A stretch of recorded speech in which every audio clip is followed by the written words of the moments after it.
that bitch up. Yeah.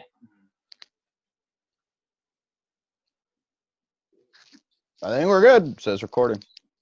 Record. Here goes the intro. I'm the only one who can like signal at the camera. Welcome to Straight Chilling. Oh, hello. I didn't see you there, you old bish. You old bitch. We need an old bish sticker. Randy, get on that. Get to making. And hurry it up. Come on, Randy. 1 star. I can actually hear it. It's crazy. Yeah. It's crazy. It's I crazy know. that can Isn't hear it weird? I know. Rob can't hear me though, so.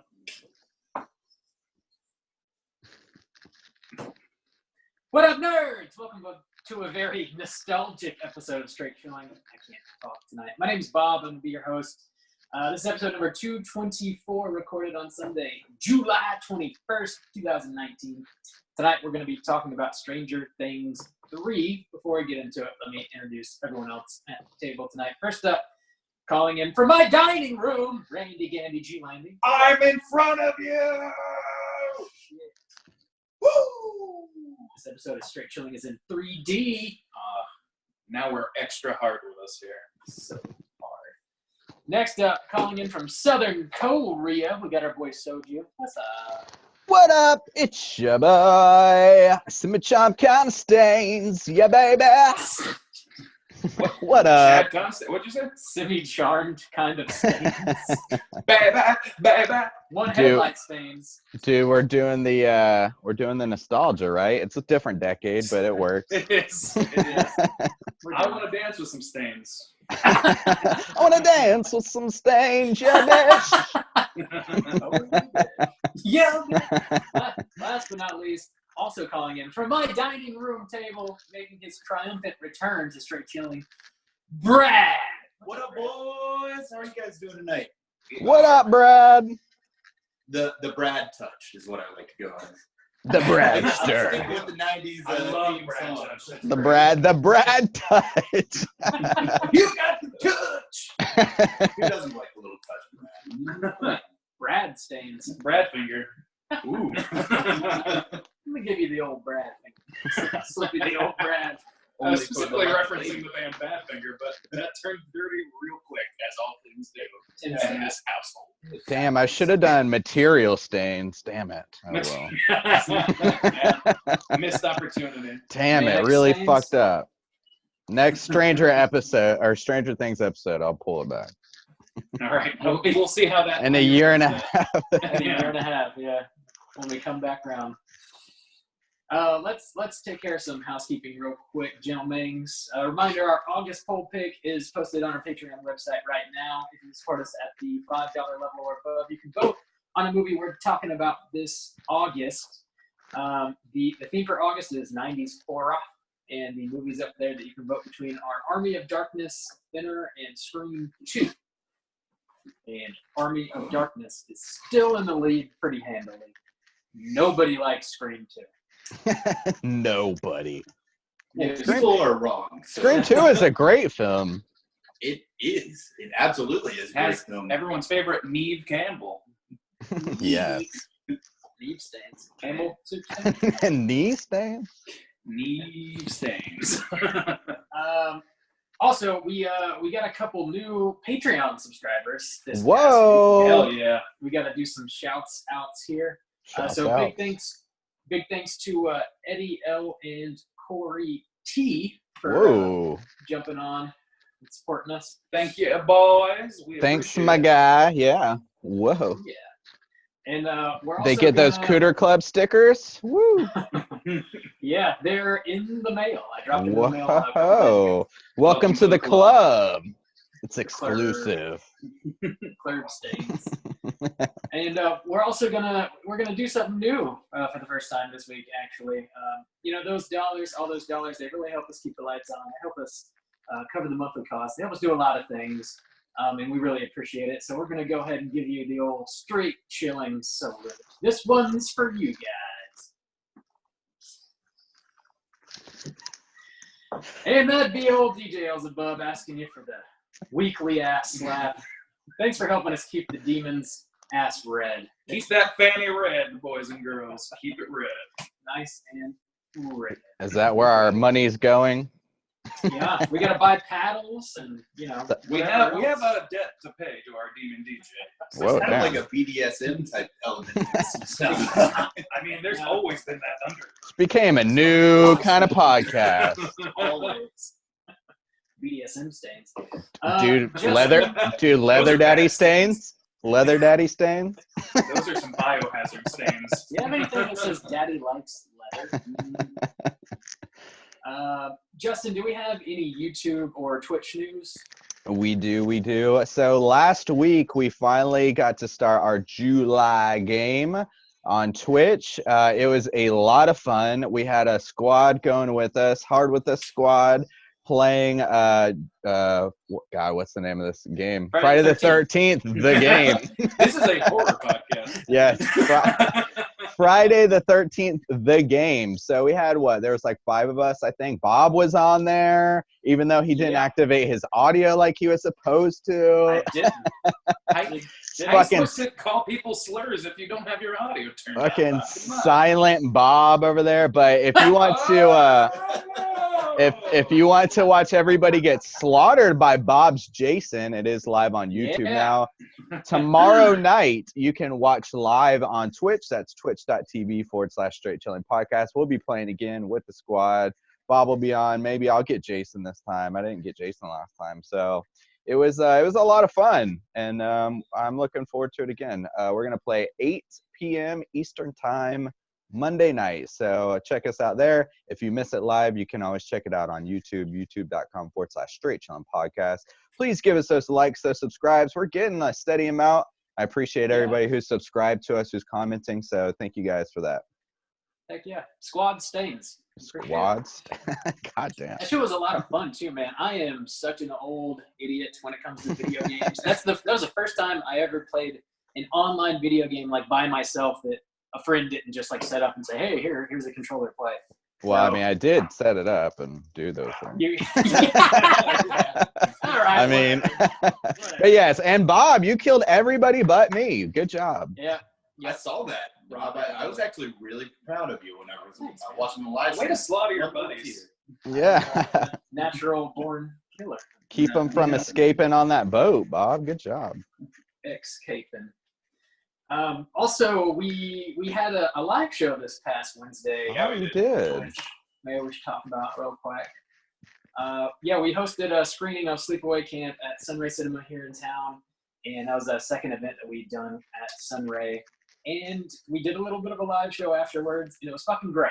It was a lot of fun. Yeah. Good turnout. Everything was great. Yeah. Thank you all who came for coming. It was great. We couldn't do it without people showing up, obviously. Yeah. We were terrified that, like last time, that nobody would fucking be there. But, of course, the draw of the movie outweighed the horror of seeing us in person. Right. It was great hanging out with everybody and also watching that movie for the first time with a crowd. It's like such a different experience. Like people laugh at certain things that. Brad, that was your first time, right? Yeah. Yes. Oh, yeah. Brad. Oh my God. I envy you I envy the people around you. Envy is a strong word. Yeah, that's why I had to hesitate on that. I was really curious because Spoiler free now. Spoiler free. I'll say nothing, but Rob got on and they just bumped and kind of like introduced everything, and then the next thing I see is the lights go down and Rob will leave, and I'm like, what?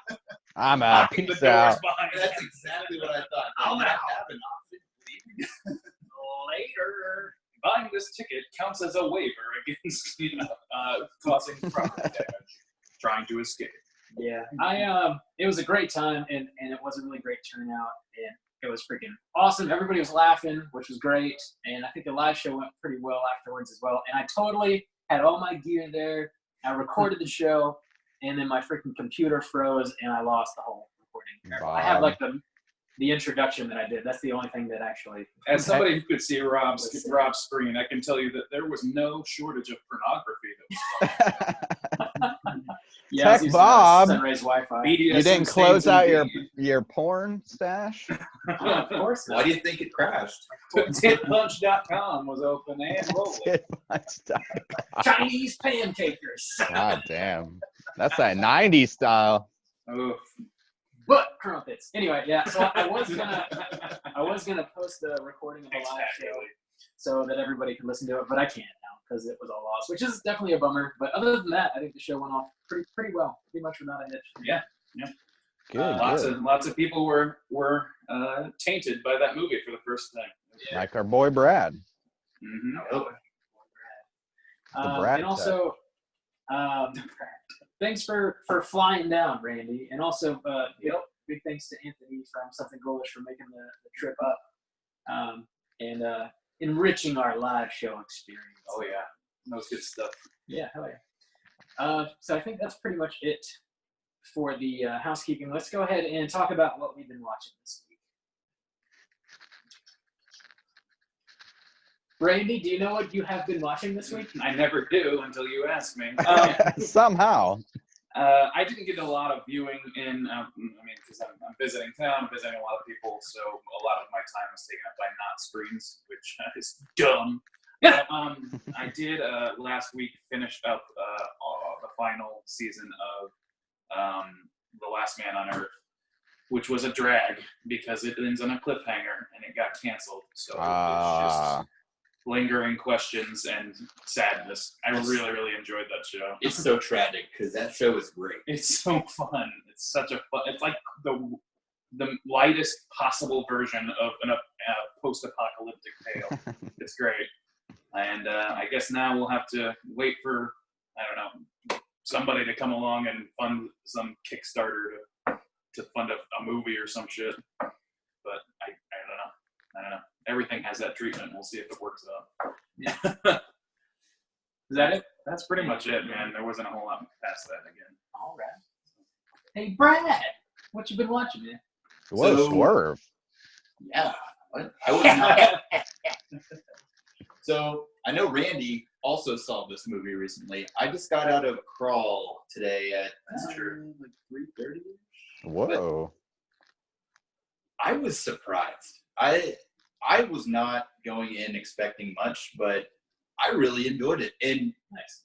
but the thing is that with this movie, it should be called Florida the movie. There's a hurricane. There are alligators. They show the Florida Gators swim team. It's. I could walk outside and I'd probably see more alligators than more than this movie. I'm pretty sure. There's some that live upstairs from me. Yeah. See, My parents. usually you just invite them in. Have some dinner. Yeah, it's a fun time. So did you like it? Would you recommend people check it out? I would. So I went in kind of expecting a Sharknado type level, but the production value, and I think just they knew what they were going for with this, and they didn't try to stray from that at all. So I absolutely would recommend going and seeing it in theaters.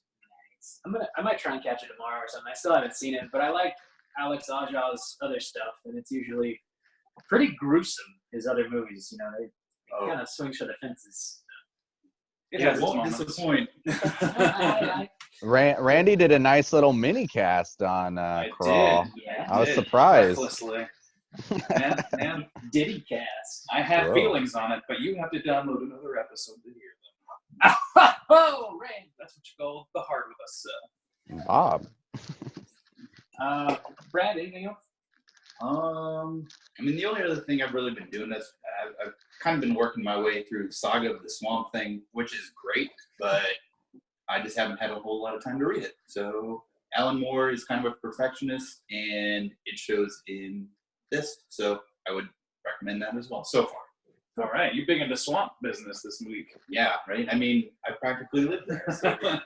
So swampy. Juice, what you been watching? I haven't been watching a whole lot either. I have been going back through Stranger Things for today, just to kind of refresh myself a little bit. But then I did see Toy Story 4 finally in the theaters. I just realized, dude, Disney is just like pumping this shit out, because also when I came back, Toy Story 4 was out, but then also Aladdin was out, and also Lion King like dropped, and I was like, good lord, Disney, what the fuck? You don't have They're enough getting that shit in money? before people catch on that, they're getting my money. So and I they was just announced all their new Marvel stuff, like yeah, Like 12 movies or some shit. yeah, new that shit was Blade nuts. movie. Dude, Blade, woo. Yeah. Yeah, yeah. Me and Bob went and saw Spider-Man together, and Bob fell asleep in the reclining chair. That's Yeah. it was so good. I wasn't that into it. I don't know. But Yeah, I'm not a big, huge superhero guy. you're just an old bitch, Bob. That's all. Who falls asleep True. in movies? True, But they also had the Watchmen trailer drop, but we'll talk about that later.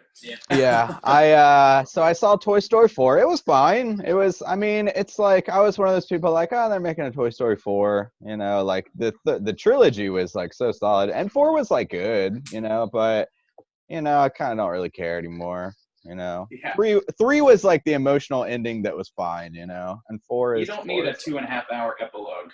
to a Yeah. thing. Yeah, but it was still good. Like, I would never like sway anybody from seeing it. It was just like, I hope they leave it there. I hope that's the end of that. And the bets are in for that happening, and it's 1,000 to 1. Well, the only thing is, I was thinking Tim Allen and Tom Hanks, they're getting pretty old. So, I mean, like, those dudes can't go on forever. Yeah, but I mean, deepfakes now exist, so I mean, The human body can only contain so much cocaine. if you can replace Jim Varney, then you can do anything. Talking about nostalgia. What a weird shtick that guy has.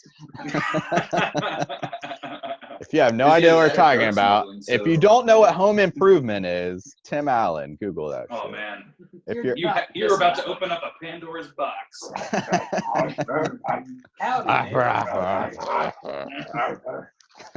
Is there anything else? No, that's it. Now I kind of want to watch some Tim Allen compilation supercut. You just go watch Jungle to Jungle next week. How about that? Dude, I used to love the shit out of that movie. Me too. Santa Claus next up. Oh man, this is now the Tim Allen podcast. Alan.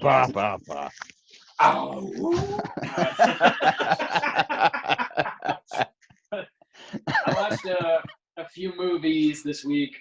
So I got a new Arrow video in called Chill Factor. Wait, Bob, it's not that segment yet. But these are the movies I watched. I know, I'm just. Yeah, Chill Factor. It's kind of like a ghosty possession murdery type joint that takes place at this cabin.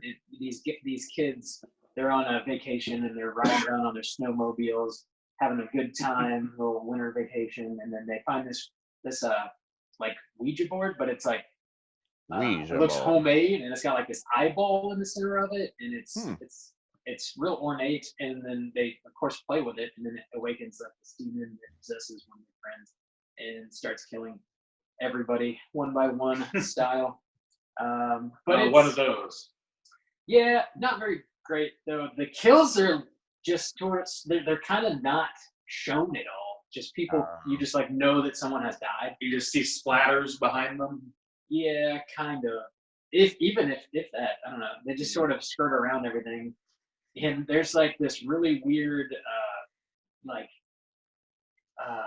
monologue that happens. Like characters will be like walking around and talking, and there's just like this overlay where they're just explaining what's happening to you, but you don't hear the dialogue. It's just you just hear somebody talking over it. You're like, well, just let me watch the fucking movie. Like, why are you telling me? Now Jimmy is saying to Rick, I hope we can find our way home. Yeah, that's I don't know. That's how they book in the movie with that. They start at the end of it. That's fucking weird. So it's worth the money, huh, Bob? No, I wouldn't recommend it. Would you trade it for a jet ski? Yeah. You wish you had a jet ski instead of this movie. Yeah, not super into Chill Factor, which is rare. Usually Arrow puts out pretty bomb stuff, even if it's like weird, obscure things you never heard of before like this. but it didn't really do it for me. I did, however, rewatch Blue Velvet.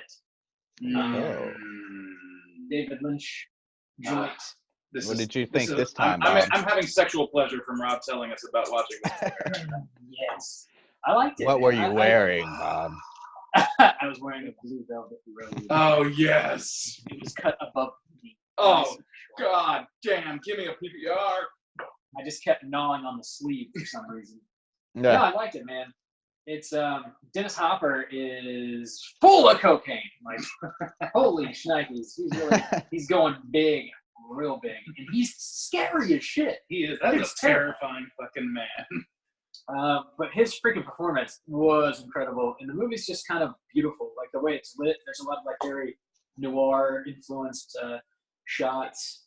And I don't the colors are just like kind of, they're very dull in certain scenes, but like very rich in others. It's just like you can kind of feel the texture of the movie. You know, it just looks gorgeous. I liked it. I was into it. So I'm gonna try and watch some more Lynch. I'm gonna go down that rabbit hole. I just finished. Cool. Yeah. Should I scoot over, Randy, or like? Oh no, you'll do stuff, buddy. You're gonna have to clean those shoes up. Cool. I don't like these shoes anyways. So All right. you're good. Yeah, that's all I want to talk about. That's all I want to share. That's what I've been watching. Let's go ahead and get to the main event. We're talking about Stranger Things 3, and we're going to kick it off with the back of the box. What is on the back of the box? Okay, so this is the third season, or the third installment, or whatever you want to call it, of Stranger Things. It's set during the summer of 1985. Mike, 11, and the rest of the gang are growing up and having to navigate a bit of romance, growing apart, joining the workforce, and of course, a brand new threat to the quaint town of Hawkins. New set pieces, new heroes, new villains, and of course, the big bad Russians keep this episode season enthralling throughout. Bam. Bam! So, Wham, bam, thank you, ma'am. This is a little bit different for us because we don't often review television shows. But we've been on that Stranger Things since season 1. We reviewed season 1 and 2, so we're going to keep that going for sure. So we obviously knew about Stranger Things.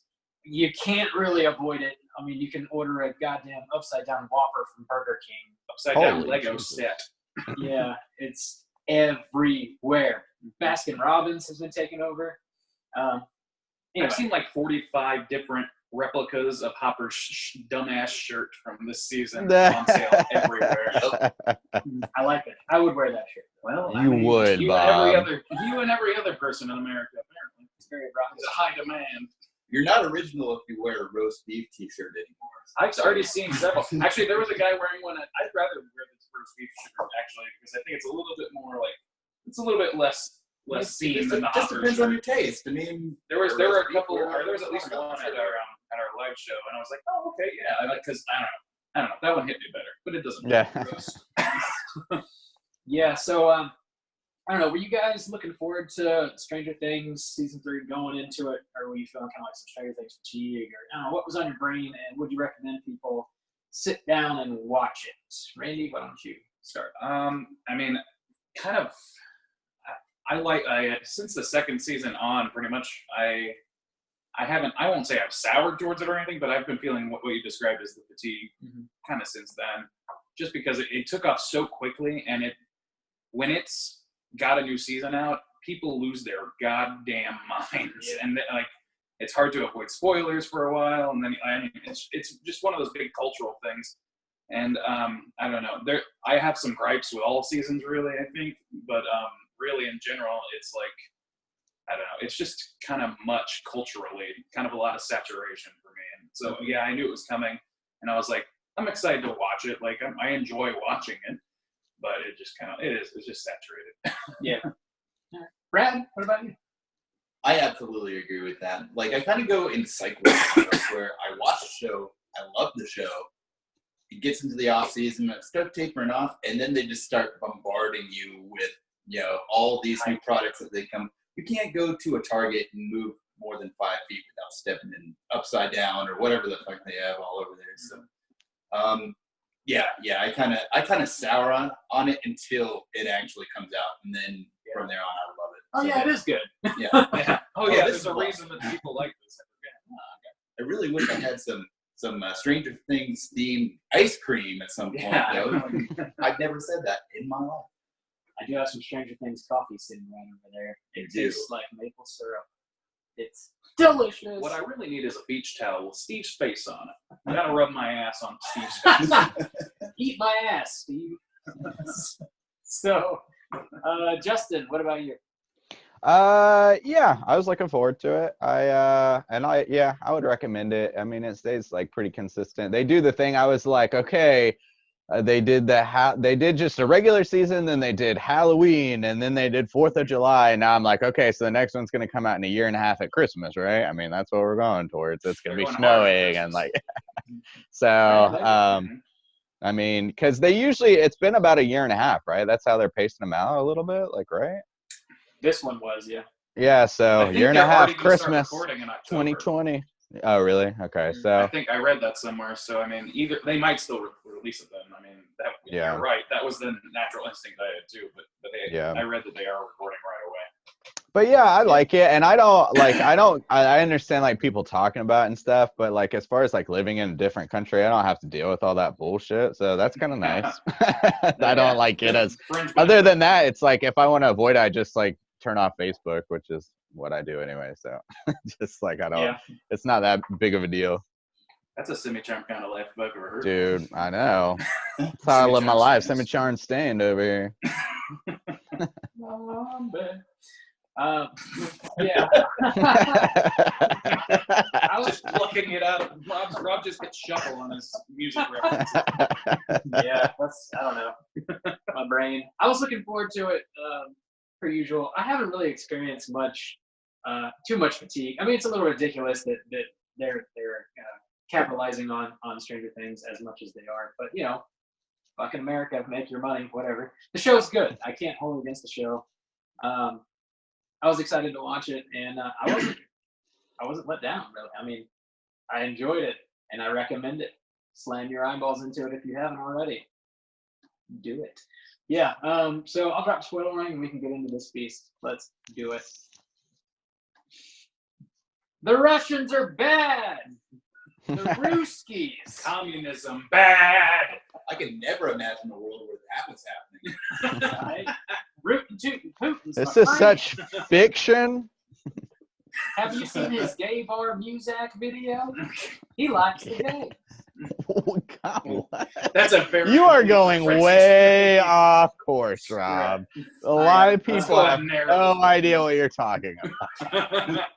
It's look up What the is song the Gay name of Bar. that It's a band? great song. On YouTube, there is a gay bar music video. It's not even and the Depardieu. music video. No, it's No. like it's a fan video. Yeah, Rob, sing a random Cranberries song.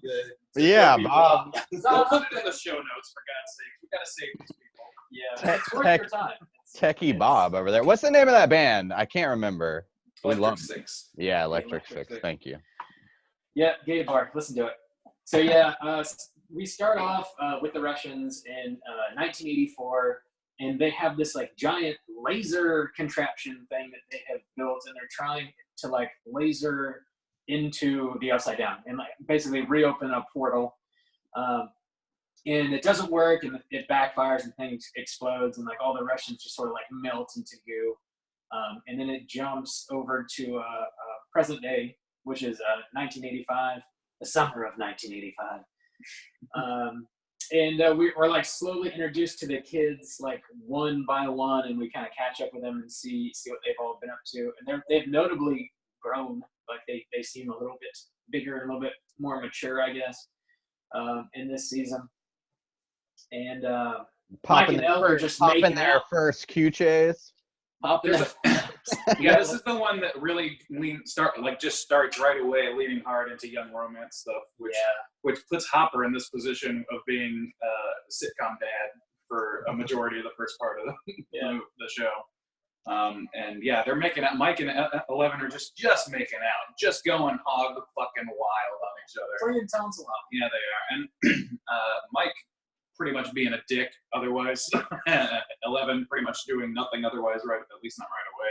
Yeah. They don't need magic yet at that point, so She's kind of useless. Yeah, and then Will is like trying to get them to like do the shit they did in previous seasons, like Dungeons and Dragons, and talk about anything besides their relationships.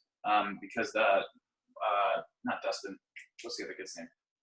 Lucas, thank you. Lucas and Max are also in a relationship, and it's like an on again, off again, haha, isn't it funny? They get in fights because they're young, sort of thing. And they're just obsessed with their girlfriends, and that's the whole conflict within the kids group for a while. Up until Dustin, I guess, comes back from a camp, like some sort of technological camp, space camp or something. But and he says he has a girlfriend. He sets up this big ass CB radio rig, which is like another ET reference going in there. And then he feels sort of ostracized from the group because they don't like want to hang out with him at the CB radio. They want to go make out with each other. So he ends up going to hang out with Steve and creates the best part of the season.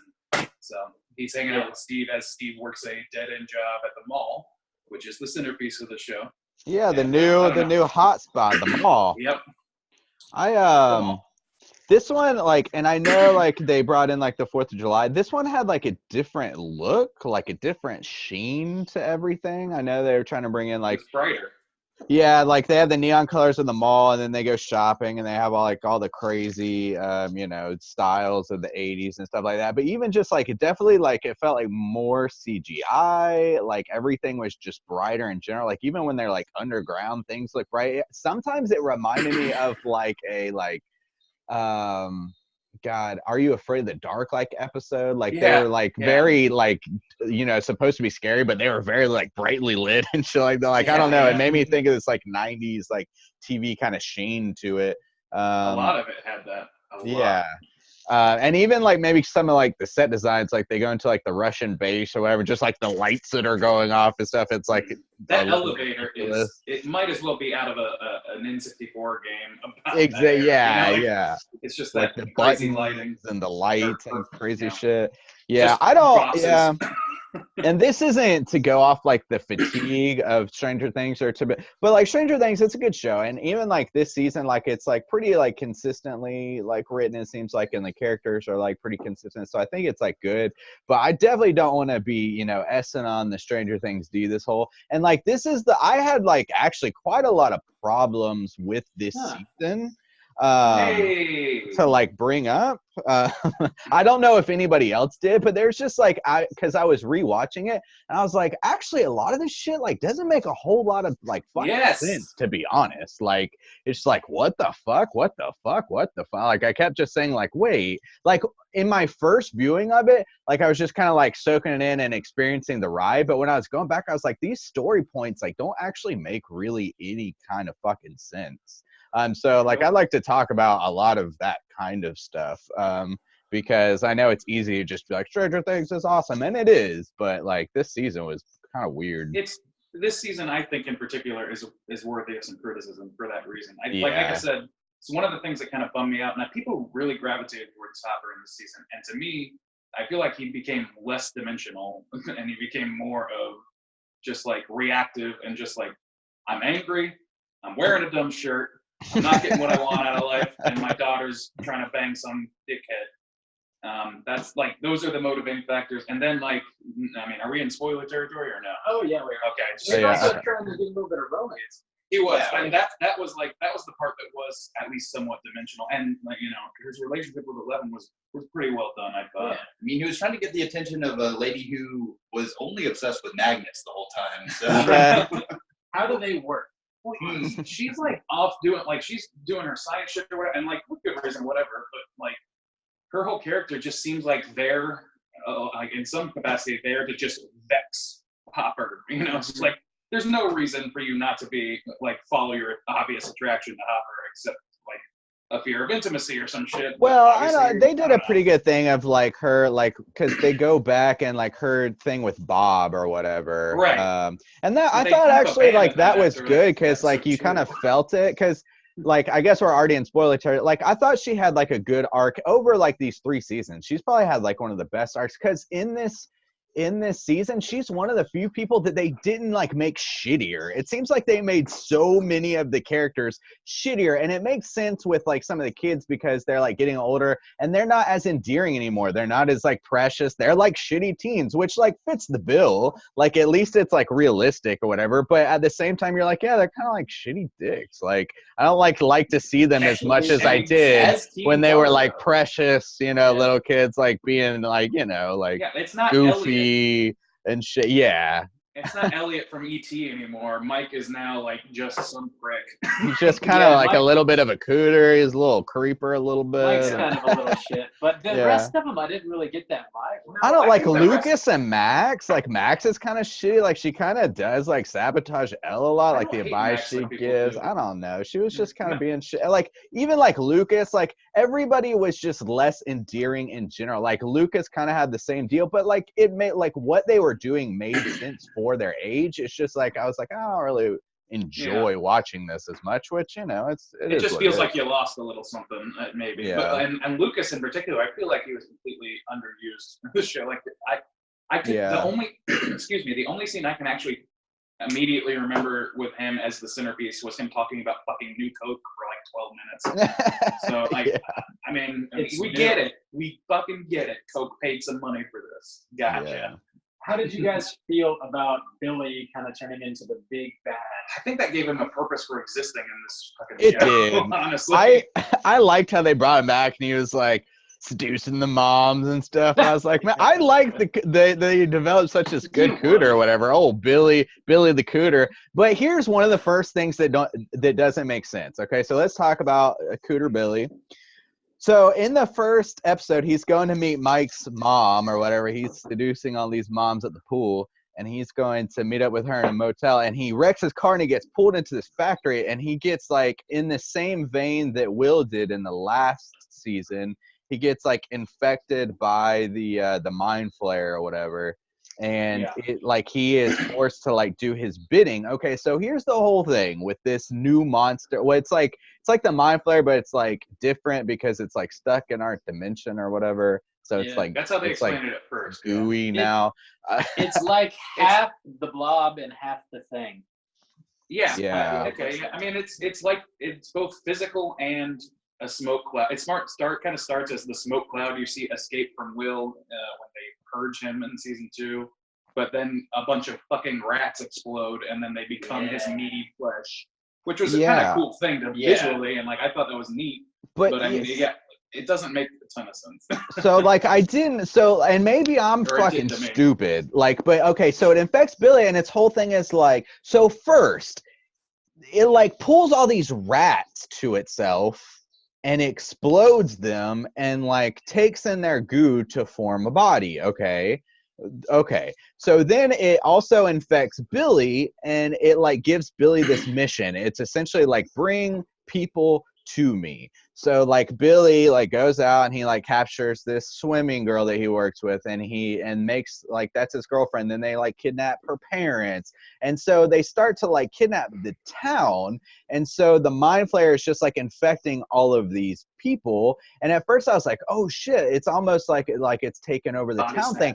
I thought that was cool until all they do in the end is explode like the rats and become its body. And I was like, but why? So then why did it do that? Like, why? Right. And then it's a monster like rolling around, like this gooey giant monster.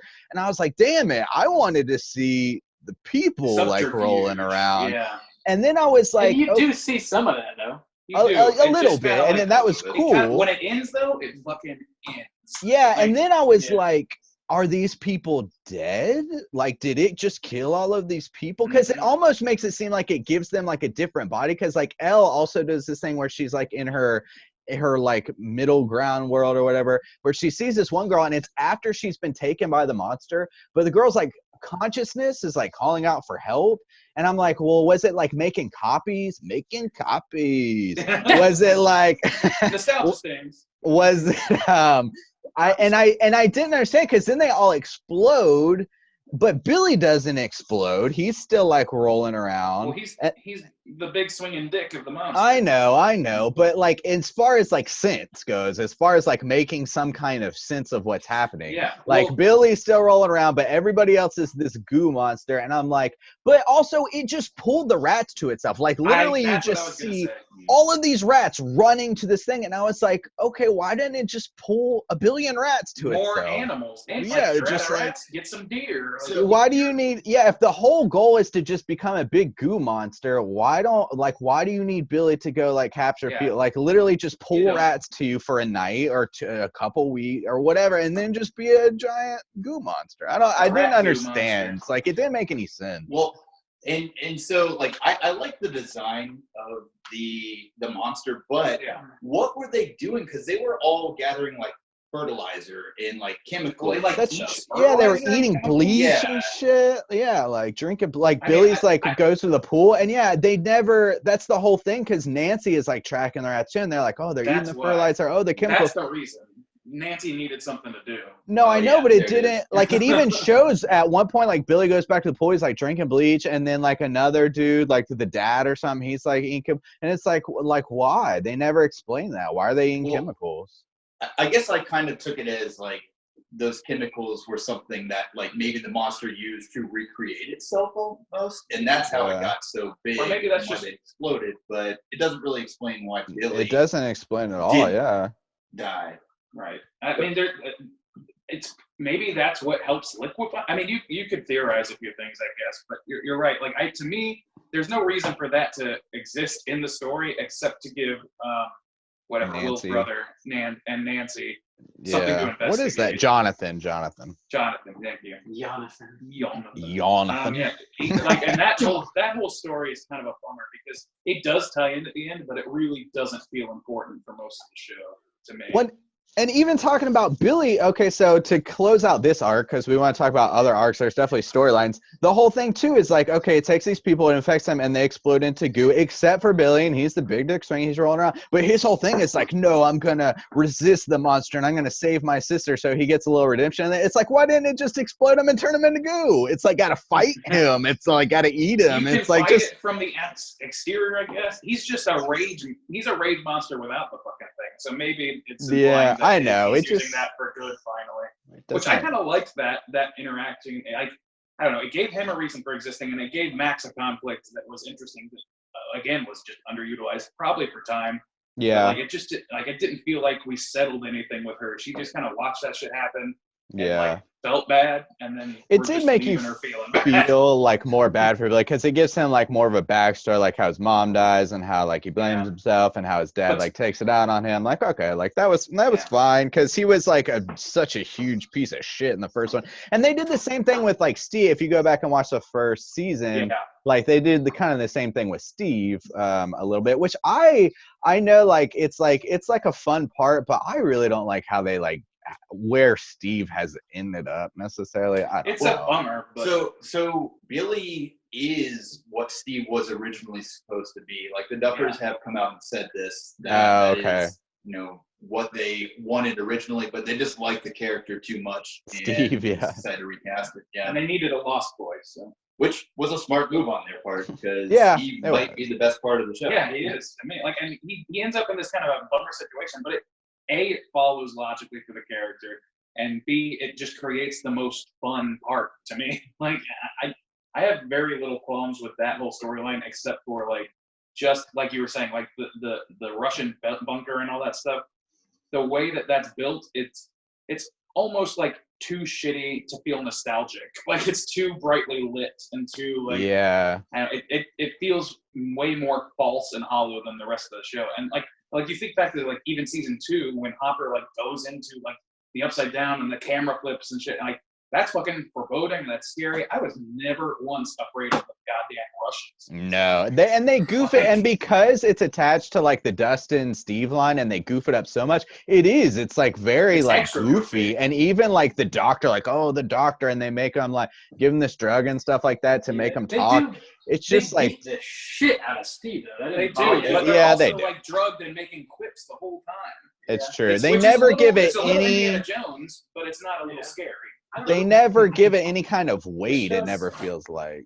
The Russians are stormtroopers, basically. They're just like, Yeah. no, they're not a real threat. They're they're the caricature of 80s Russian villains. Like, and that's obvious, but like they don't really get any more deep than that, except for maybe with Terminator. Whatever, Sergey. Well, no, fuck Terminator. But Sergey or whatever, the guy that was with Brett Yeah. Gelman and ate a corn dog and turned into an American and loved capitalism, like that. And that love character, capitalism. like that was his whole. Like that whole arc felt very like 80s American exceptionalism to me. It was like, oh, see, we have here in America, we have amazing things that are bad for you, like corn dogs and games, and they're cheating you, but you can still win. That's a fucking capitalism, a love story. The storyline in this thing, it's very, very like it was just very blatant, and it was funny. But I don't know. It also was another goofy element, and there's just a lot more goofy elements overall in this season. Yeah, and even the monster didn't look. The design was pretty cool, but the CGI to me, I know we've had the Demogorgon and the smoke monster, it didn't look very good to me. I thought it looked pretty cool, man. Really? I disagree with you. I certainly like the concept of it, and I think the CGI was on par with anything else they've done. Yeah. Really? I thought the Demogorgon stuff looked better, and maybe it's just back in the day they were doing. I know definitely with the smoke monster, it's it's smoke. It just seemed because this was gooey, the sheen that it had on it, it was the way the lights reflected on it, made it look like worse CGI to me. But it's just me, I guess. Yeah. We might just be getting more discerning still, We Yeah. got fucking basically real lions talking with That's Mufasa true. voice now. That's shit. I haven't seen that movie, but Me neither. the trailer looks stupid. I'm also not a kid. It's not made for me. Well, it Looks is made for you stupid. because they're capitalizing on your nostalgia. Yeah. Ain't nobody going into that thing because they like Hamlet. Yeah, I don't know. I don't have as many problems with this as you guys seem to have. I mean, yeah, maybe the monster and how it comes to be and what its motivation is a little loosey goosey. But all that honestly feels kind of loosey goosey to me in season 1 and season 2 too. It doesn't seem specifically weird in this season. It just kind of always is I don't know. It's this fucking thing and it lives in it. I don't know. But I like this season how it's actually trying to get a physical form. I like that aspect of it, even if it doesn't make a whole lot of sense. I thought it was just going to infiltrate the town, like Justin said, though, and then have that smoke monster basically multiply in people's brains and have just a million Will Byers in season 2 walking around committing acts on behalf of this thought. Basically, it's the mind flayer is all about your mind, so it would infiltrate people's minds and it would infiltrate the government, infiltrate everything. And then open up the portal so that physical beings could come out and attack people. That's what I kind of anticipated, and that's what I thought too. Yeah. But I don't get too hung up on that either because, like Rob said, the upside down stuff, it works as much as it needs to usually, and if you pick it up any season apart, you will sort of see the seams. As long as it's sort of scary and tense, then it's good. And this episode or this season had that. It was just diminished to me. It just especially because it was surrounded by other goofier things. Well, But I guess also, go ahead. Sorry, it's the No, monster's it's okay. motivation to me. I think it's almost okay, so it came from the upside down. The upside down, who knows what else is there that could be a potential rival to the mind flayer. So now it doesn't have to deal with that shit anymore. So was it trying to reopen the actual portal, or was it just trying to get bigger? I think so, because established in the other seasons, think of season 2 with the Demodogs that are running around and they react to protecting. Basically, there's a hive mind. They protect the queen, and that big giant motherfucker that's in the hole in the end of season 2. That's kind of your queen, is what I imagine, or what I think is implied. So, I mean, the Mind Flayer potentially could be a Starscream sort of villain that's a rival for the throne in the underworld, but that's not established in any way. And they're not really. What's interesting about this season about the villains, though, the upside down villains, is that they seem their motivations maybe just because they're played by people now, because he's infecting people and making them act strange. It feels more like a mustache-twirling villain than an existential threat, than a force of nature. So again, it's another thing that's sort of it almost doesn't. It just feels a little cheaper. Feels a little more nylon than cotton. You know what I'm saying? I don't know. Yeah. It doesn't. It all feels pretty on point to me with the other season. I mean, maybe you get a little like used to seeing this stuff. You know, like That's part of it too. we get it the fucking 80s. But like this season specifically, like I like the summer feel of it, and that like they have, you know, the carnival and the big 4th of July celebration, and like the community The pools, set pieces are all kind the of cool. mall. Yeah, I like the whole sort of architecture of this season, and I thought the monster in this season was definitely my favorite monster, even if it doesn't really make it. What? I really liked the monster. Yeah. I'm just never really partial to any of Dude, them. Like, I don't know. I could give you, I guess I could, like, if I had to give a quick summary, like, I could give a summary of, like, season 1 and how it all makes sense. And, like, it seems like things happen in this season just because, like, they needed things to happen. But, like, I could say, like, season 1 is about the government having these programs, and they accidentally, you know, get this girl with psychic powers who could go in between, and they accidentally open a portal because they tell it to touch this monster that they accidentally find. And the monster is literally just reacting. It hunts, and it hunts and it eats people like Barb or whatever. And it doesn't understand. This season. It doesn't understand that there's like a portal between worlds. Like sometimes it finds a hole, and that's what they're dealing with. This one, let me ask you, why and how were the Russians in Hawkins building a thing under the mall, and why were they even there to open the port? Like what was the Because whole point it's of an the 80s Russians? movie Yeah, that's what I'm Well, saying. Like, yeah. why were the Russians there? Because to add another thread of Well, like the So they say they do say They do give a line of explanation. they say that it's because this city is the only place that this actually would work.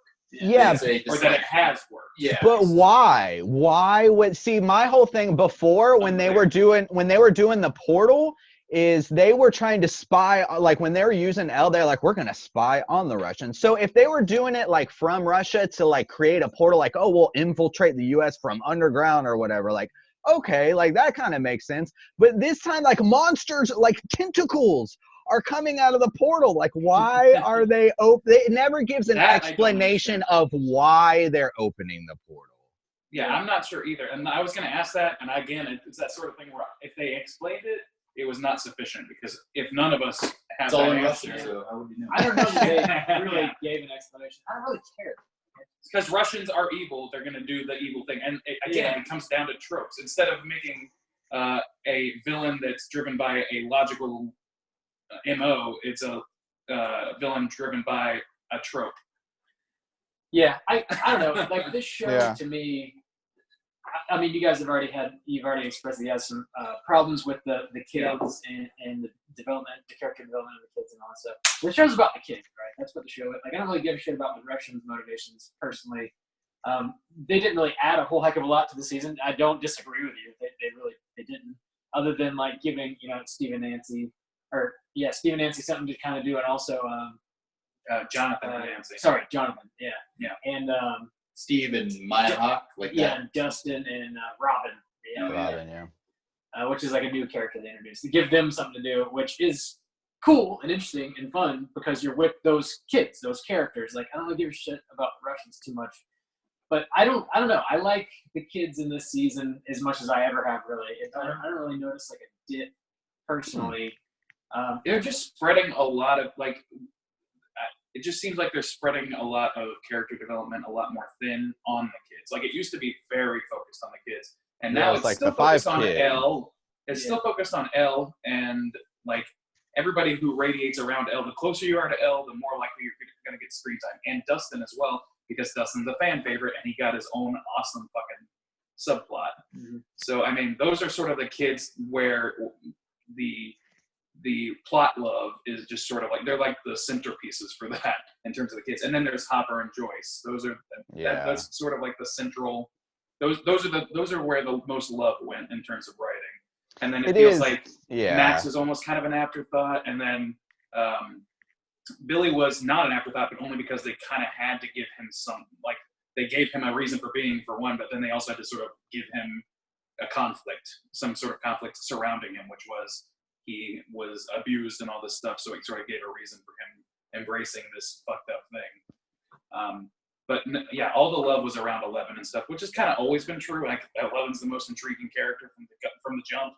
So I mean, I don't like have a big problem with that. It just, I look at Lucas and I'm like, man, what else could he have done besides give bad advice to Mike about girls? Well, and that's the thing too, because they keep introducing like I felt like all the time, like it was usually spent on like Lucas, or like you said in the beginning, it was the core kids. It's like now they're like, oh, and here's another lovable character. It's Erica, and here's another lovable character. It's Right. Robin, They're and just they get all bad. these like lines that and bad? subplots, and it takes away from like Lucas and stuff like that. And it's like, yeah, okay, like Robin's cool, and like, yeah, okay, like Erica's nice or whatever, but like it like She's nice. like Dustin didn't even spend any time with the group, and I kind of like had a beef with that, because I know like in the last season the whole thing was like, oh, Steve and Dustin are together, ha ha ha, what a great combos mix, and then they just like took it again in this season. It's like, I want Dustin to hang out with the squad, like. Yeah. Like, I understand makes Steve and sense. Dustin is cool. It like Well, it kind makes of sense does. because they wrote The fact it that to make. I don't know, Yeah, Dustin yeah. like wouldn't Sure. tell his best friends that he intercepted a Russian thing. Like, Yeah, he has okay, a friend he who tells, can get in people's heads. yeah, like he doesn't even mention it to them That's a fair because, point. yeah, it's like, Sure. what? It's like, oh, we got like evil Russians in town. Why don't I call my mind reader friend and see what Yeah, she can find out for yeah. me? So I guess like here's my question: did they all know that she could read? Like, she has never read minds. Yeah, Any and of that's the the other other thing. Is seasons. her power seemed to have morphed a little bit. Yeah, She's yeah. getting older too. Maybe she's Maybe it's and it's It- like X-Men, like where it services the plot for them to say, well, now it's developed into this, and that's fine. I don't have a big issue with that because she basically is an X-Man. I think it kind of worked, because how long was Yeah. Dustin away at his like science camp or whatever? I think they Like said a month. They which say is a not month. that long, but I guess Yeah, I just don't know. Like, I don't know how much 11 would have known about this power in the first place, or if she was just kind of like developing it at the time, or what. But I don't know. In the season 2, the way her powers develop is she can more acutely control and more strongly control physical things and dig into the minds of people who are stuck in the Upside Down. She can travel to the Upside Down in a way, or locate people like Cerebro. Those are kind of the two things. And this one, she can do that with anybody, anywhere. She can go see Mike and Lucas talking shit about girls. Like, Yeah. So, I mean, and she can also like just crush Spy me and stuff. on Billy, Cooter Billy. Yeah. You like to beat the shit out of the table, Randy. I haven't do, I'm podcasted sorry. with you once in a while. Yeah, I do. I forgot. Yeah, you used to have to warn Randy, like, hey, you're shaking Just the sit on mic. your hands, man. There's another point I was going to make, but I'll have to come back. Sorry. Sorry. You fucking table piece of shit. Oh, I was going to say that the Terminator guy, did anybody get anything out of that? Not really. No. Yeah, he's just kind of there. It was He, so I was on-the-nose, like, and so then this he is said, Arnold "The Schwarzenegger? nose." It's like it's so visually and obviously on the nose, like storytelling. And then he just basically says what he is, and it's like what he's referencing, and it's just a lot. That's the bigger point. What I was kind of getting to is, it seems like it's always kind of had a flair towards the 80s. Obviously, that was the goal of season 1, but with each season, they've sort of like made more and more of a point to go there. And in this movie, it's not just like, oh, I have an R2-D2 toy in my bedroom. They have fucking like a full minute of Back to the Future in this movie. Like, they just show whole parts of the movies, and it just doesn't seem like anything other than nostalgia for people. It's like, oh, I've seen that. I like the mall. But it's so much more egregious and obvious now. It's not done with any like finesse. They're not the same level. I will say I got a kind of cute in the first episode where all the kids sneak into the rooms there and they're watching Day of the Dead.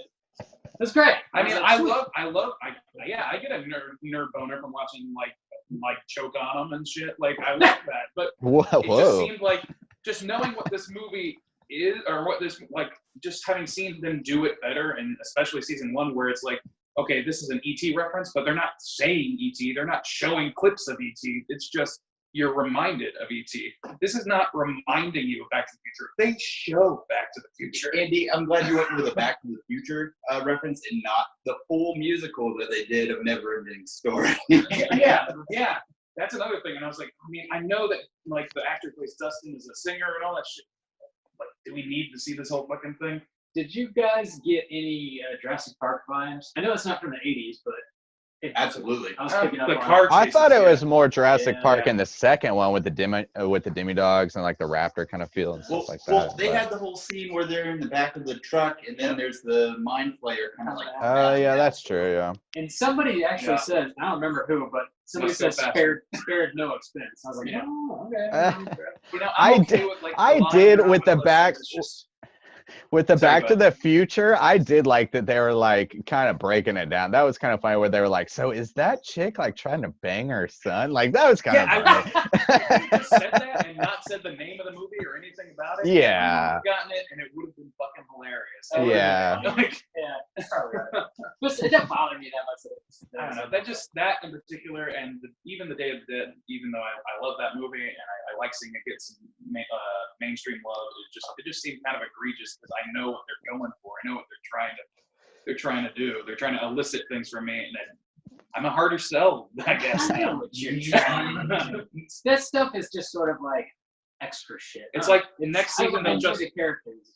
the next season they'll just show an entire episode of the Transformers in one episode. Just show you the arc of Starscream. Oh, you wait. So let's kind of get into the end of this season, and then we can rate it. I know it's kind of hard to like encapsulate 8 hours of content all in one show, but we're jumping around a lot here. But we're trying to hit the big stuff. Yeah, it's sort of the whole season sort of culminates in this big battle in the mall with the Mind Flayer and Hopper and shit. I don't remember who goes down with him. Hopper and some other people go down into the Joyce Russian- goes down, and then that Yeah. bald dude who we didn't even Dustin. talk about. No, Yeah. Dustin is at the CB. No, the He's dude with the not part of that beard squad. and the Squad. jorts. He looks like Tobias. Brett Gelman. And I mean, as much as I love Brett Gelman, his character is there just because it's obvious the writers liked having that character. Like, and that's it. He's fine. I enjoy him, but They That's it. go down in the Russian hatch and they find the big laser or the key, what they call it, the key, and they're trying to turn it off so they don't reopen the portal. And meanwhile, they're like battling the Mind Flayer up top, and it's sort of like the big sort of like, oh my gosh moment in this is like Hopper actually dies in the end of the season, which I was surprised. I didn't see that coming. Especially because Hopper's kind of like a fan favorite, you know. We didn't see a body. yeah, I mean, yeah, I mean, season 1, we learned that bodies don't fucking matter. So, I mean, yeah, we don't even know if his body hit the floor. So. yeah. Damn, we're jumping all over the decades here. Yeah, I don't know what's going on. So yeah, Joyce and her kids, they end up selling their house and they Adopting 11. yeah they Just de adopted facto, I guess. I don't know. and they leave Hawkins to move on or wherever the hell. And so the gang was already like fractured throughout this whole season, and now they're like literally in different towns by the end of it. And we see it cuts back to Russia. So Billy which is- dies. Yeah, Billy dies. And Who it else sort of dies? epilogues back to Russia real quick, and you see there's somebody gets fed to a demodog or demogorgon, whatever it was, and they mentioned that the Russians have like some American captured and not the Yeah. Americans. Of the Which, I mean, after that episode that's focused almost like a ton on Hopper's death, for obvious reasons, that's the assumption I think you're supposed to make, but it may not be. It's gonna be like Winter Soldier vibes. So next season, like Hopper's gonna be coming back, but he's gonna be like he's gonna be like Russian, like manipulated, and Elle's gonna With be a like, oh robot shit, arm, that's my dad. Oh shit, I can't might- kill him or whatever. Well, that's my dad. That's my dad. That's my Paul. You're not my daddy. communist did it. Commun- That's the name of an episode for next season. Communist Diddy. Communist Diddy. And he's wearing this shirt with the exact same ridiculous pattern, but it's all red and yellow. It's like inverted. It's just like exactly. they hit the He doesn't have Photoshop a like mustache. invert color. They hit the Russian button. Communist. His hair till blue. Apply this communism. So I know Communist we kind Diddy. of blasted through everything. Is there anything you guys definitely want to talk about before we rate this thing? Anything we There was something and I lost it. I'll talk about it in my review if I need to. All right.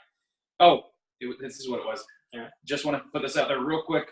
I got pretty tired of seeing a major character in danger, about to be killed. Oh no, last ditch effort, doesn't work. I'm about to die.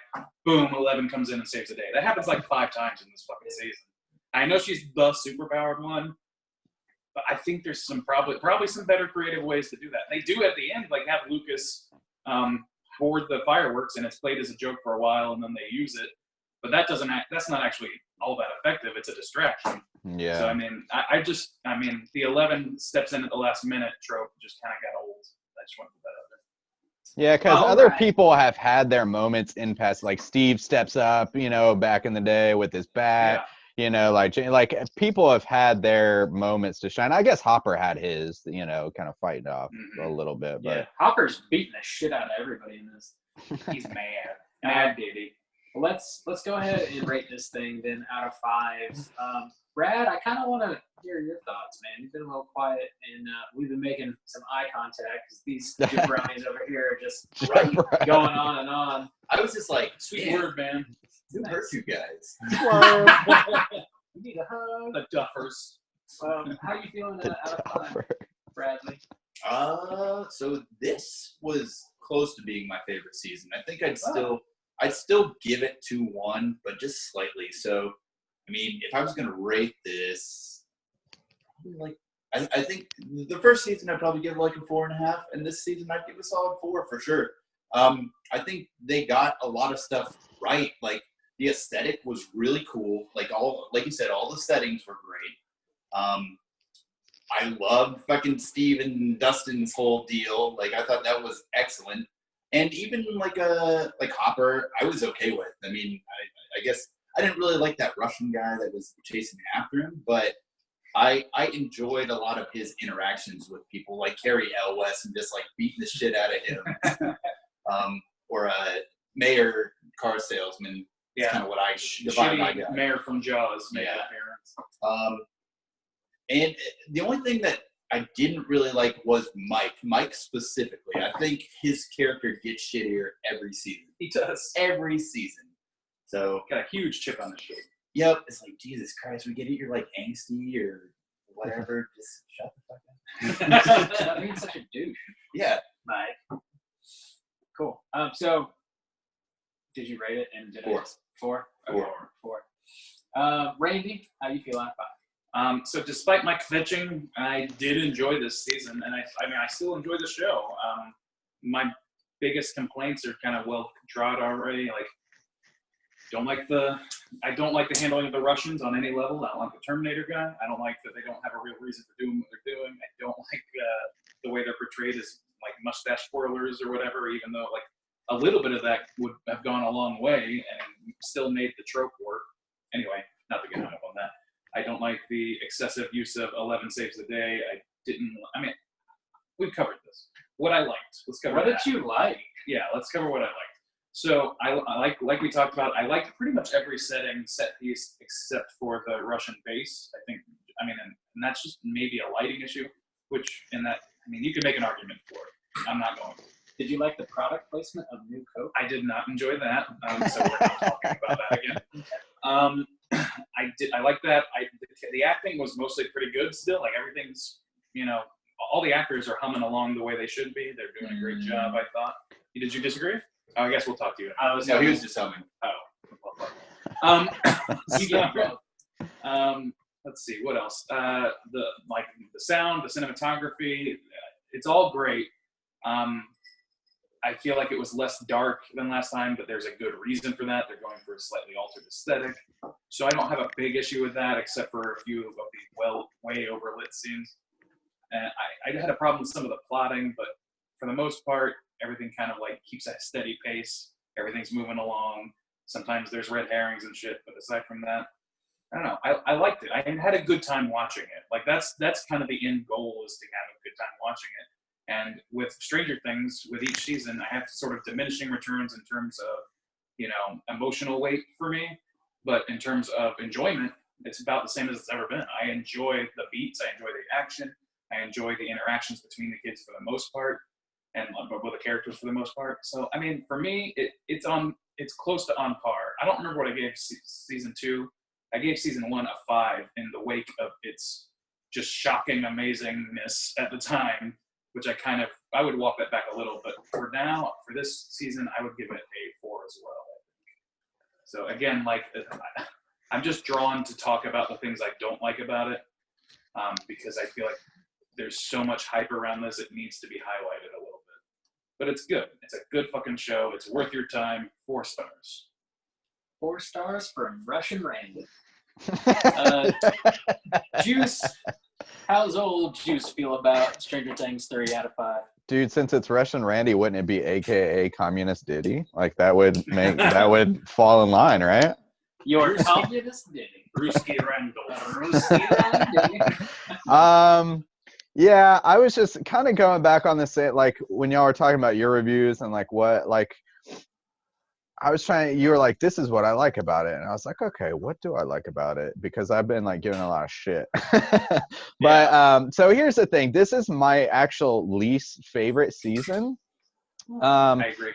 And one of the big things about it too that I was thinking is like now like people know like millions and millions and millions of people are going to be watching this. So another thing that you get, like I like the setting of the mall and how they use that, because that was like a real thing, and the death of like that small town feel that you have in the first and second season, like that's a real thing. But then you have like there's JCPenney's, there's the Gap, here's New Coke. Like they know millions and millions of people are going to be watching this, and so sometimes it's just like God, like I know like it's like the curtain has been pulled back a little bit. I do play Material Girl, so you can say it's critique.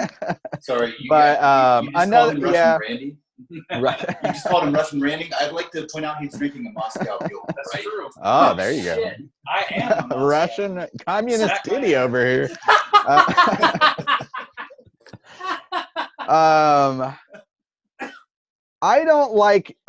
Another thing too, with each season, like I said before, so in the first season, you have the squad, the 4 kids, you know, Hopper, Joyce, and like the 3 teens, Steve and whatever. Now you've got like Tobias and Max and Billy and Erica and the new Russian lovable guy and the Russian Terminator and Robin and like, oh, and Dustin has the girlfriend that comes in later. And it's just like everybody's spread like really thin. Like I thought, again, like I hardly spent any time with Lucas, so there's like a lot less resonance there. Like Max got kind of shittier, and Mike got kind of shittier, and Will still isn't given a whole lot to do. And so it just feels kind of thin. Like honestly, like I don't like really want to now build a relationship with Erica and like with Robin. It's like I want to see these kids who like I've come up with or whatever. So it felt a little thin on that end. I don't like how Dustin was just separated from the group the whole time. The whole like thing, another thing that didn't make sense is like Steve is like, oh, the music, that means it's in the mall. They recorded that shit underground. How when they're doing the Russian thing and he's like, oh, the music is from this horse or whatever, and the horse is like in the mall, but it literally shows them recording the Russian transmission in the underground bunker. That's like the first scene. And I was like, what? That doesn't make any fucking sense. That was just another like little beef I had. Because that was like what gave it away, that it was like in the mall. Like, oh, there's Russians in the mall. It's like, what the? They record that shit underground. So a lot of shit didn't make sense. But like Randy said, it was still a fun ride. I'm going to give it a 4. I still didn't talk about the things I liked. But I liked the carnival. I liked like the fireworks scene where they fight back. I liked them like sneaking into the movies. I like them arguing about like playing D&D, like the death of like adolescence and like that whole development. Like that felt real and made sense. So I like some of those things. Yeah. So 4 out of 5. My least favorite. I think I would go 5 the first one, 4.5 second one, 4 on the third one. All right. I don't remember exactly what I gave the first 2 seasons. I think the first one was a 5. If I had to guess, the second season was probably a 4.5. I'm not sure. I don't know. I think this is actually my favorite season. I really like it quite a bit, actually. There are like little things that maybe are problematic plot-wise, but I think like as far as the main characters and the new characters that they bring in, they're all just like very lovable, and I like have a good time going through their crazy shenanigans. I don't know. Like I put it on the first episode, and I had no intention of watching it. Just the first one, and I was like, no, I'll throw this on. And then I just watched the entire. Like I couldn't stop. I watched the whole fucking season. Damn. Which was not my intention. I don't know. I love the whole summer vibe. Like I mentioned, like all the big new set pieces that we kind of see. And I kind of like that the group is splintered, actually. I like that they're all off doing different things, which gives them an opportunity to bring in new characters, which I like the new characters. Like Robin was pretty great, and Erica was funny and sassy, and like I like that she gives everybody shit. And I don't know, like all the things that you guys kind of mind, I don't mind, I guess. And the monster is fucking cool as shit, even if it's dumb. I think it's really cool. Even if it's dumb. I don't know. I just don't have much of a problem with it, and I don't disagree on some of your points, anyways. But it for me, it kind of really. You better agree, Bob.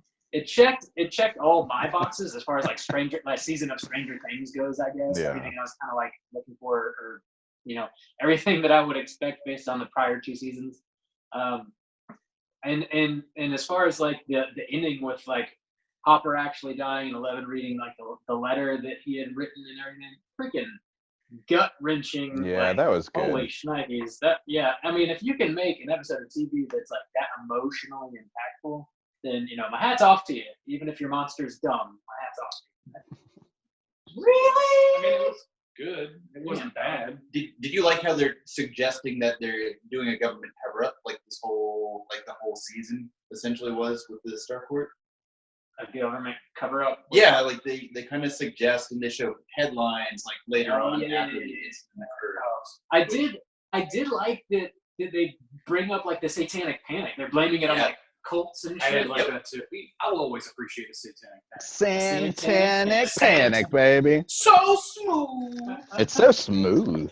So damn smooth. That cover up. Let me tell you. So yeah, I'm gonna give it a 5. It's a 5 for me. That's gonna put our aggregate at a 4.25. Let's go ahead and get into our Rotten Tomatoes segment and see what the critics and users think of Stranger Things. Season 3. Take it away, Juice. All right, strangers. Let's guess about Stranger Things season 3. Critic rating, 113 people rated this. So let's go around the table and see if we can guess what they rated it. Let's start. Wait, Rob, what was your score? 5. 5. Oh, Lord.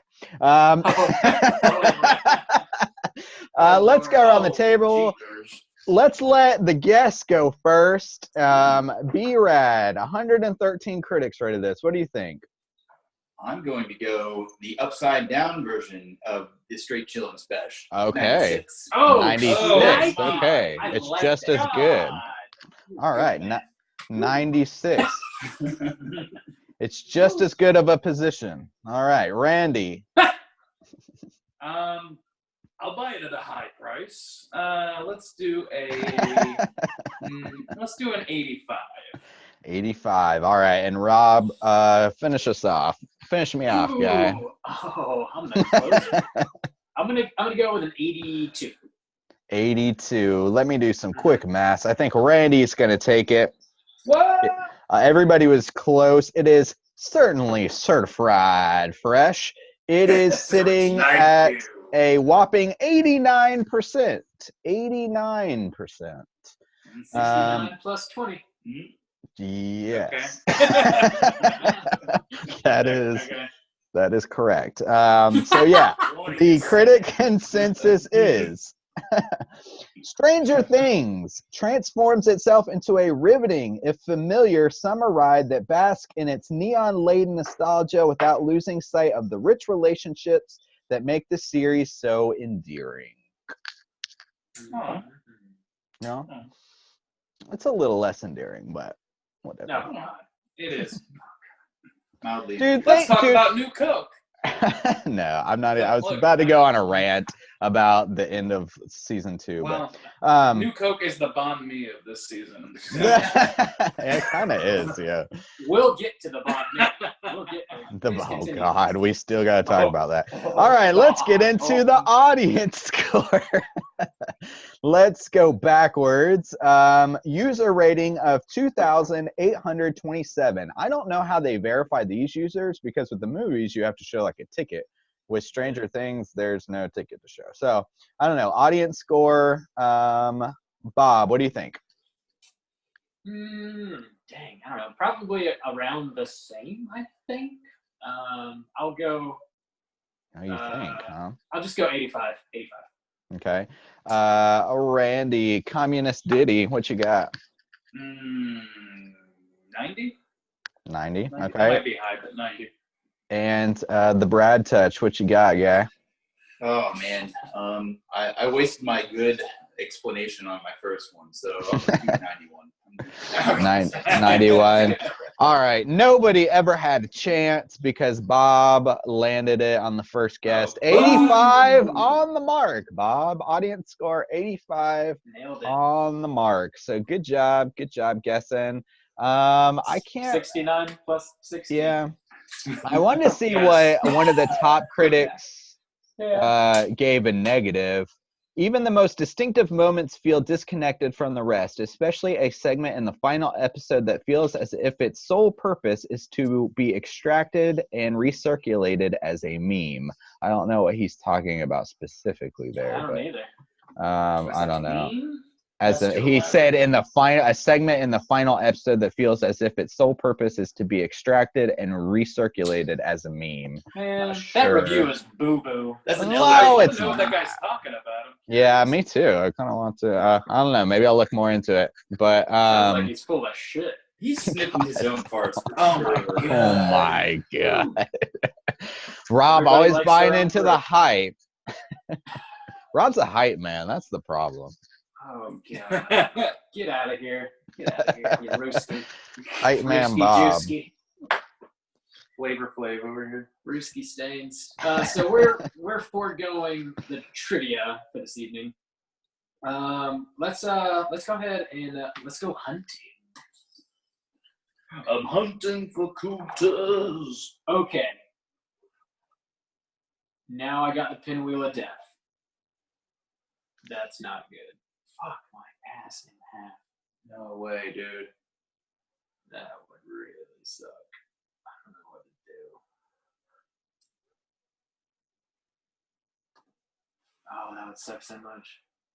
Oh my god. That has never happened before at the fucking live show, and then now it's doing it again. I don't know why. Time for a new Did you computer, save Bob. it? Maybe. I don't know.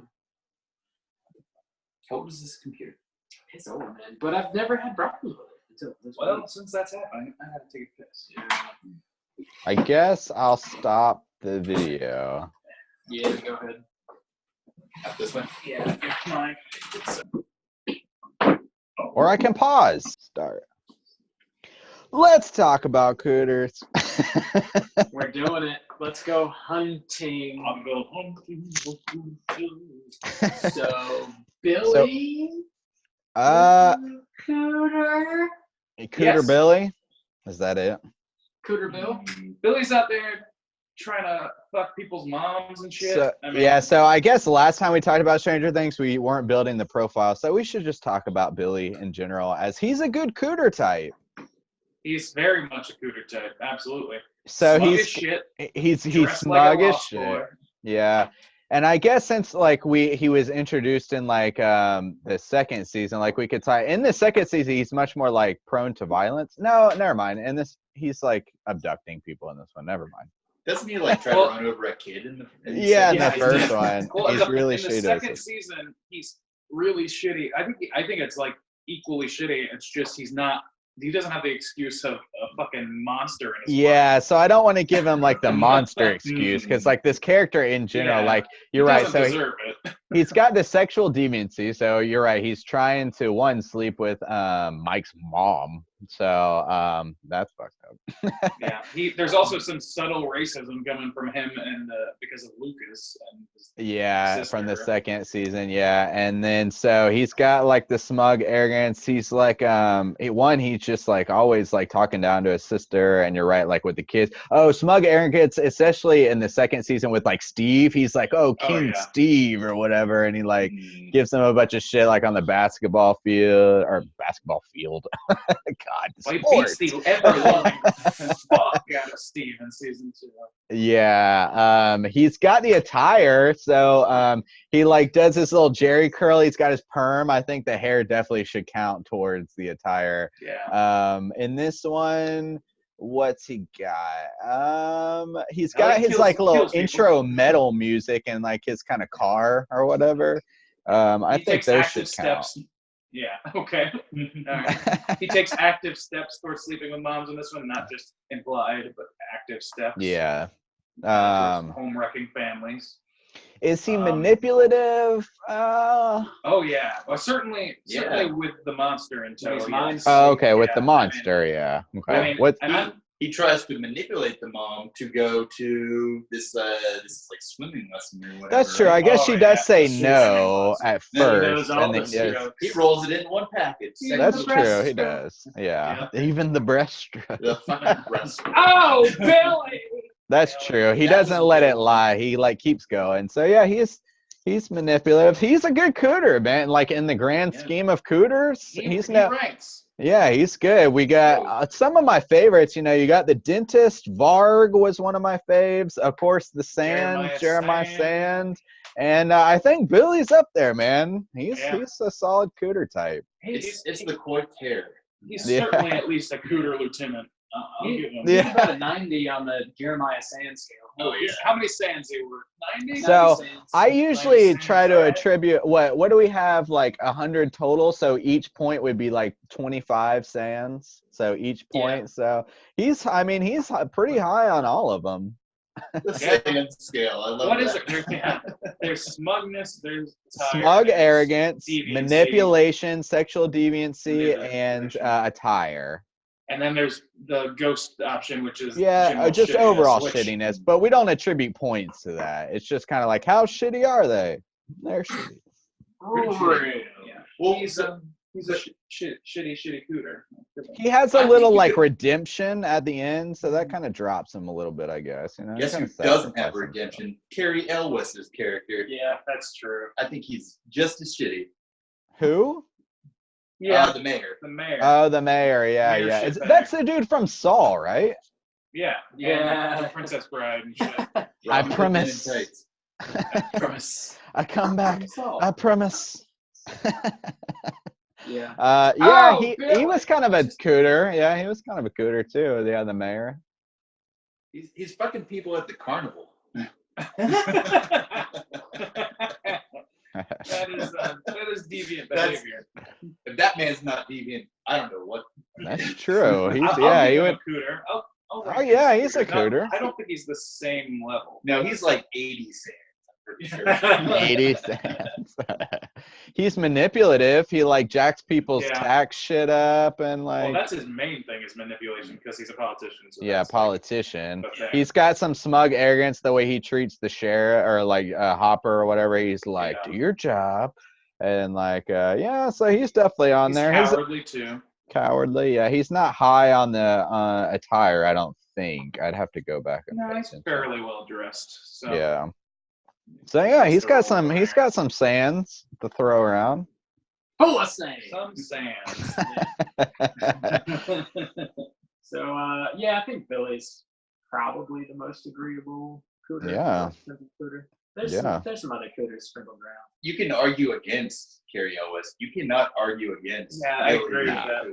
Nah. I mean, every definition The mom trying to kill kids, being racist, and trying to sleep with moms is pretty high up there. I love the meme, the Mr. Steal Your Girl, Mr. Steal your wife, Mr. Steal Your kids. As everybody knows that meme from this.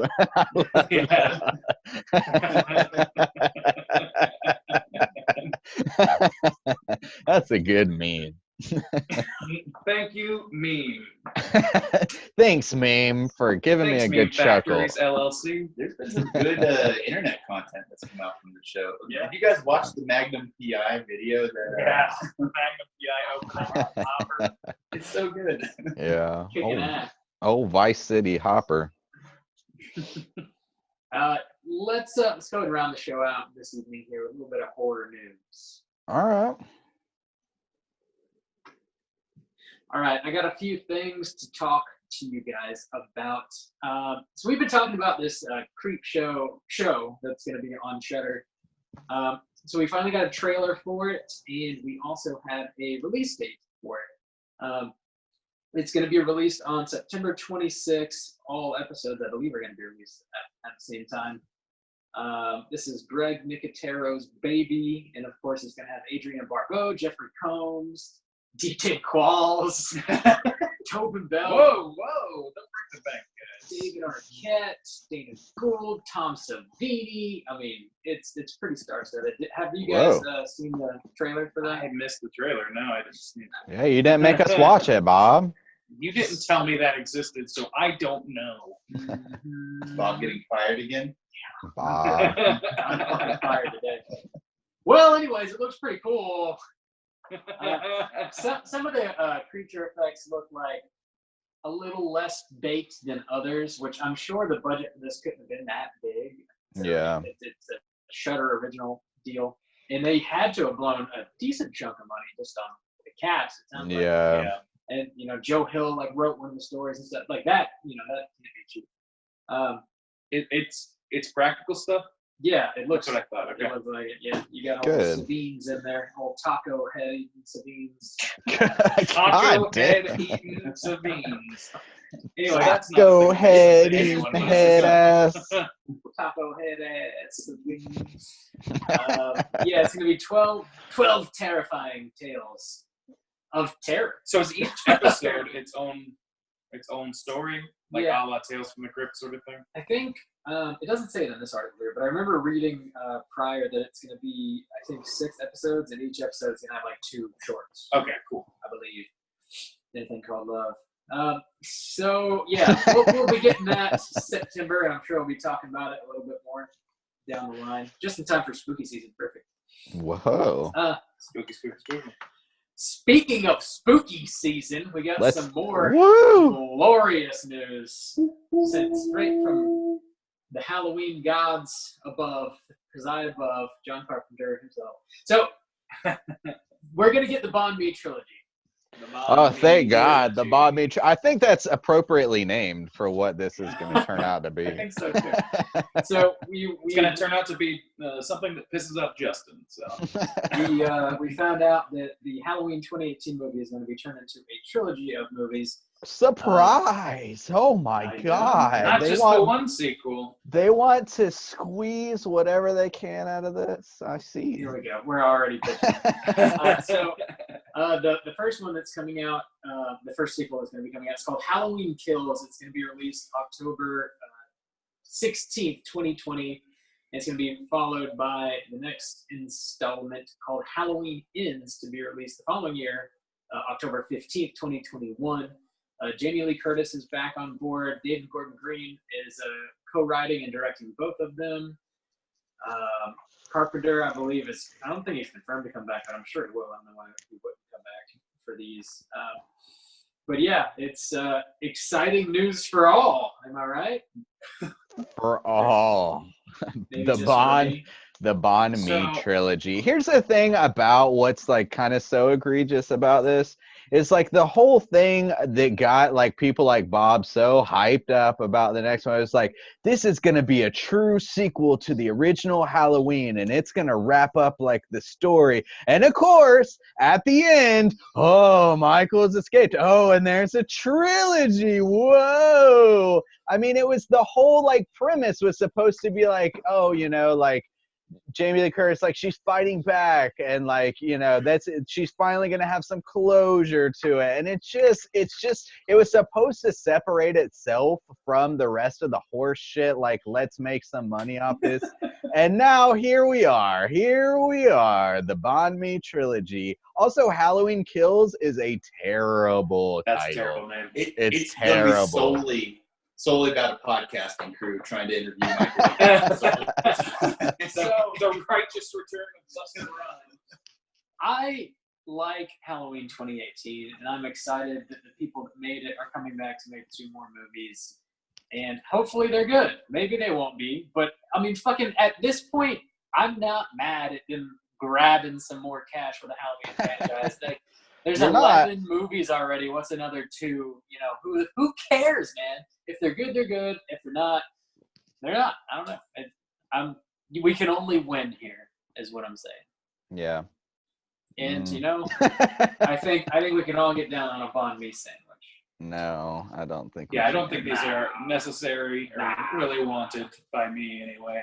And but I mean, I'll watch them, and if on the off chance that they are good, and that would require them feeling at least a little bit necessary in some way from some storytelling aspect or something, then great. But I just don't see it feeling as like something that's prescient or necessary or anything other than the cash grab that it truly seems to be. Yeah, here's what these people are really good at. Not making movies. They're really good at building hype, and they're really good at marketing. Like I said with the first one, like, oh, it's the sequel and the thing. And the first one was a good movie. You said hang on. a good movie. Hang on. Not just me. Hang on, I'm not done. And No, with I'm saying Justin. No, and with the whole like Halloween Ends, it's like that's what the movie was supposed to be, and like to name the title like that's gonna come out in 2 years, like Halloween Ends. Was it supposed to be the end? Like the Halloween 2018? I don't remember any marketing release saying anything about it being like a conclusion. You know how they it's a return. If it didn't make enough money, then like yeah, that was the end. But it made a lot of money. So of course they left it open. And like so what you're saying is we should not watch the end. And then they'll actually end it, and then you can just watch it when it comes out on VHS. As soon as it comes out on VHS. My Betamax is hungry for more Halloween. So hungry. Yeah, I'm stoked, of course. Justin wants everybody off of his lawn right now. Just think about it, though. If we're covering Halloween Ends in 2 years, holy shit, that means we'll be doing this podcast for like, what, 7 years or some shit? Yeah. So if we're actually talking about this movie when it comes out, we'll be cornerstone in the whole podcast, realm of horror. At that point, we'll have already have mansions and shit. Yeah. I can't wait to get my mansion. I can't wait to be podcasting from my mansion in 2 years when we're talking about Halloween. Need to flow so we can put those down payments down. Yeah. So the last bit of news I got here, San Diego Comic-Con has been going on this past week. And Scream Factory, my boys over at Scream Factory here. Yeah, we'll get to them. They always have a panel, and they announce some of their upcoming titles and stuff. So they released a whole bunch of information on some of their upcoming titles. I'm just going to blast through them here. There's quite a few, actually. The Abominable Snowman, apparently, is a movie. They're putting out a steelbook of Big Trouble in Little China. Okay. Body Parts, Dr. Jekyll and Sister Hyde, Dracula, 1979. The Fan, The Fly Collection. The Fan? Yes, from 1981. No, I have not seen that. The Fly Collection, which there are 5 Fly movies. Are there really? Did not know that. I knew of 2. So it includes the Vincent Price. Oh, okay. Well, yes. Movies, and then the Return of the Fly. The 80s, yeah. That's a menacing fly. Shit. That fly won't fucking die. Go. That one episode of Breaking Bad is a steel case. Let's Scare Jessica to Death. My Bloody Valentine, 1981. Fucking cool. I'm down. Night of the Demons action figures. Oh, Whoa. thank Christ. So, Pet Cemetery 2 Collector's Edition, Prophecy, Road Games, Silver Bullet, and Slumber Party Massacre Steelbook / action. Bob, I know you're getting that shit. I know you're getting the Pre-orders have been made. No, They sold one. I'm not getting that. That stuff is cool, but I don't need like action figures and shit. I'll just, Well, like, no, look at I was them. talking about the Steelbook Slumber Party Massacre. Steel case, bookcase. Yeah, I don't know. I don't need another. I have it already. I don't need another. We'll see. Wait till Okay. let's not count our chickens before they hatch. Yeah. That's fair. I'm just gonna say there are multiple duplicates in this home. Yeah. So Speaking that's of all I got which- for news. Yeah. Come on. Actually, real quick, I know since we're talking about Comic-Con, a Blade movie is going to be coming to the MCU, and with that, they said they were going to have their first horror-themed MCU movie, which actually was Yes. not Blade. It was the Doctor Strange movie sequel that's going to follow up. They specifically said it was going to be horror-themed. Now, are they bullshitting us? Maybe. Yes. But Yes, they are. I mean, it's horror within the realm of MCU. It's probably going to be pretty light horror, but yeah. I'm but okay with it. I mean, the name of it, the title of it, I forget what it is. Multiverse into the of Madness. realm of madness or something like that, yeah. Yeah, that shit sounds great to me. Like, that's like so cornball, and it's so. That's what I like about the MCU is that it's progressively, because it's established now, doing the same thing that comic books did after things were established, which is allowing itself to go just fucking buck wild. There's going to be a show called What If. The What If comic concept is going to be a show. I'm very curious about what they do with that because it's literally just like what if like one-off random scenarios. Right. What if things the that Hulk happen was in- actually? What if Bruce What if Banner was Thanos actually was a good Iron guy? Man and Tony Stark was the Hulk? Like, okay, let's see. I Let's can't see. wait for the It's Nuff like- Said series. Somebody got high and they just spitballed these ideas and then let's make a movie out of it. What if that's- this I I always always started flying? What if Flying this car just started flying, dog? Beat the shit out of that table, Randy. Fuck it. Also, hey, before we forget, we did get a voicemail this week. We didn't forget about it. We're just having technical difficulties tonight. Yes. We'll circle back around and we'll make sure we play that on the next show. Sorry for the delay. We have to pass on the hotline screen, but we will get back Yeah. with you. Sorry, it's We'll get you those boys damned and computers. girls. Techie Bob is not. Dude, it's been a week, apparently. You're fired. Brr. So before we close out the show, let's get down in the hole. Let's get down in the old vinegar hole. Wait down in the hole. Time for public humiliation. I bought movies. I'm going to talk about them. Let's see how many. First, Well, why don't you show the? And Yeah. I'm going to use this word very, very clearly. Stack the stack that you're. hang on, for you a YouTube exclusive. Yeah. I Wait, figured, but- I don't know why I haven't been doing this, but I can just show you what I bought instead Yeah. of talking. Wait, Bob, bought is that all from those? this week? Shit. Yeah. Yeah. Rob, just so you know, a jet ski costs like somewhere between $5,000 and $6,000. So What hang, does? Confirmed. won't- A jet ski. I won't get boy. there. so Also, well, Talk about it all day. one of these was a gift, actually. One of these I didn't buy. So We're going to count that. we're gonna count it. Alright. Bob, so hang on. This is the segment where we talk about Bob's Blu-ray collection. We still haven't. I got to give it a name. I got to get on that. But we're talking about Bob's Blu-ray collection, and the whole idea is, could Bob have afforded a jet ski by the end of the year instead of buying all of these Blu-rays? So for the month of July, we were up to 6 last episode. So tell me, Bob, since last episode, what have you acquired? Okay. There you go. Tucker and Dale, First Evil. Which was Okay. One. Bad Lieutenant, which is actually like an action movie, I guess. Yeah. With think so, yeah. Nick Cage. Oh, that's Bad Lieutenant 2. Is that the one you got? Oh yeah, Port New Orleans. Port of Call New Orleans, yeah, Call Port. Yeah. Calling all ports. No. Okay. Number 2. 8mm, also a Nick Cage joint. It's funny because the edge of those two DVDs are basically both exactly the same. It's just Nick Cage face head on. You're right. It's just Nick Cage face. All right. 3, Twin Peaks Fire Walk with Me. 4, Yeah. Lady in White. 5. Blue Velvet. Blue Velvet is on the last one. Was it? Okay. It might have been. Actually, yeah, you're right. It was. Yeah. This is the third copy, though. No, it's not. Chill Factor Okay, I can't remember what that one was. 6. I'm counting it. and Night of the Living Dead, the 1990 movie.